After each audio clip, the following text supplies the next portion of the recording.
চীনের শাওলিন মঠ, যেখানে শতাব্দীর পর শতাব্দী ধরে চলে আসছে বীরত্ব এবং শৃঙ্খলার প্রশিক্ষণ। এখানে অনেক ছোট ছোট ছেলেরাও আসে,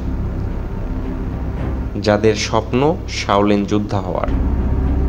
প্রতিদিন ভোরে সূর্যোদয়ের আগে এরা কঠোর পরিশ্রমে লিপ্ত হয়। শাওলিন মঠের শান্ত পরিবেশে তাদের দিন শুরু হয় ধ্যান এবং কঠোর শরীরচর্চার মাধ্যমে। এদের মধ্যে এই বাচ্চাটিকে দেখুন, যার বয়স মাত্র 8 বছর, কিন্তু তার চোখে অদম্য ইচ্ছাশক্তি এবং প্রতিটি মুভমেন্টে তার একাগ্রতা এবং নিষ্ঠা ফুটে ওঠে। শাওলিন প্রশিক্ষণ শুধু শারীরিক দক্ষতার চর্চা নয়, এটি মানসিক শক্তি এবং ধৈর্যেরও পরীক্ষা।